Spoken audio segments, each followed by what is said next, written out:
I feel like most people, when asked to describe this year's E3 in one word, would say tragic. I always find it interesting to see how gamers will respond to the news because the way we're fed information has become kind of complicated.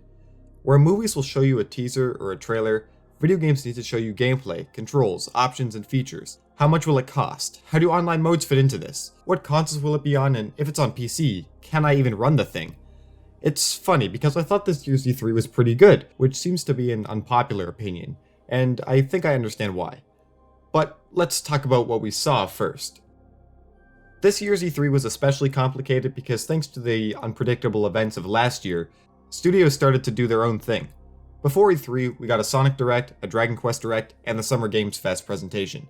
Sonic is getting a new game next year, plus a remaster, and Dragon Quest is getting a new game as well as a remake. It's crazy how similar these franchises go for me. I've only finished one game for each, and I had a good time with them, but I've yet to go back and play the others. Sonic Colors Ultimate looks like it will be worth a shot, especially with that price point, and the Dragon Quest III remake looks beautiful. I think this whole HD 2D style is a great way to remake old games without trampling over the original art direction. We know essentially nothing about the new mainline releases, but if Dragon Quest gets another 10-hour demo on Switch, I'll definitely try it. The Summer Games Fest was way too long for me. I think Nintendo still reigns supreme with their style of, here are 40 minutes of trailers, come check out the after-show Treehouse presentations for more information. We did get Elden Ring though, and I'm very surprised by how soon it's releasing. Fans have been waiting for this one for a long time, but it seems like From Software has locked into that final stretch of production, and everything seems to be coming together. I only just finished Dark Souls last year, but I absolutely loved it, so I really need to get on with the rest of the franchise first. But if there's one thing I hope to see from Elden Ring, it's the balance of telling a creative new story, while still keeping the atmosphere that the Souls games are known for. Ubisoft had a showcase. If I'm being honest, I only tuned into this one to see the new Mario plus Rabbids game that leaked a few days earlier. It looks like we're still far off from release, but if they can expand on the creativity from the original, this could end up being a really solid experience. Also, Far Cry 6 looks like it could end up being pretty good too. People seem to think Ubisoft had a pretty mid-presentation, and I'd have to agree.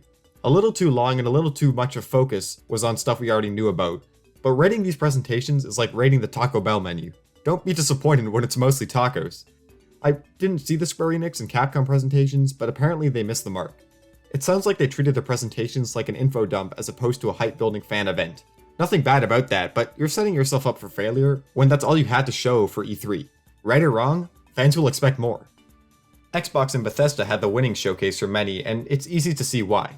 Tons of new games, most coming to Game Pass day one, and the icing on the cake was the reveal that the Halo Infinite multiplayer will be free.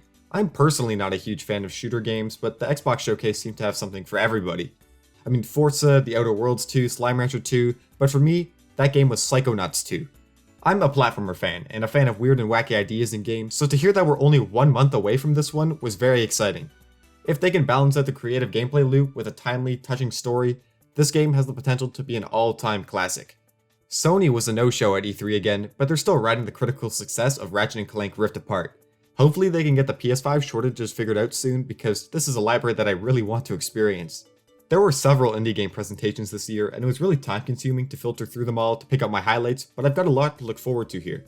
Devolver Digital seems to be fine-tuning their comedic showcase style, and people are seriously missing out.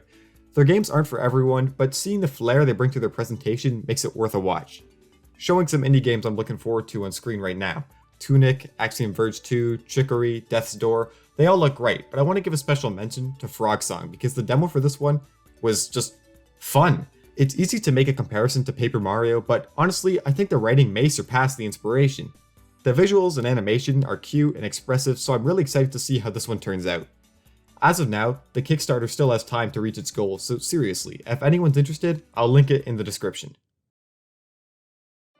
Netflix showed off a 50-second clip for the Cuphead show, and I'm already impressed. Every single one of these characters has a unique design, and I'm willing to wait longer if this is the quality we can expect from the final product. On the other hand, I'm getting a little antsy about the Cuphead DLC. This thing was already delayed twice thanks to COVID, but I'm still hoping Studio MDHR can bring us some good news by the end of the year. Now, Nintendo had an interesting presentation. A lot of people said this one was just okay, but if we look at their lineup for the rest of 2020, Nintendo seems to be covering all the bases. See, the problem with having so many different IPs is that your fandom becomes incredibly isolated. A look at social media showed me that most people were only excited for a handful of things, and honestly, that applies to me as well. WarioWare and Advanced Wars look interesting enough, but I'm gonna have to wait to see from reviews to know if I'm actually gonna pick it up. For me, October is looking stacked, and I think I'm gonna spend some time with their predecessors as well. Mario Party and Monkey Ball will be fun with friends and family, but Metroid Dread was the biggest reveal for me. This game has the ability to revive Metroid as an IP, and I really hope Nintendo recognizes the potential of what they have here. Please be good. Please be good. Please be good. Tekken is coming to Smash, which has a lot of fans conflicted as expected. I haven't played Smash in a long time, but these reveals are always fun. If anything, I'm excited to see what kind of character was chosen for the final fighter, and we probably won't have to wait long.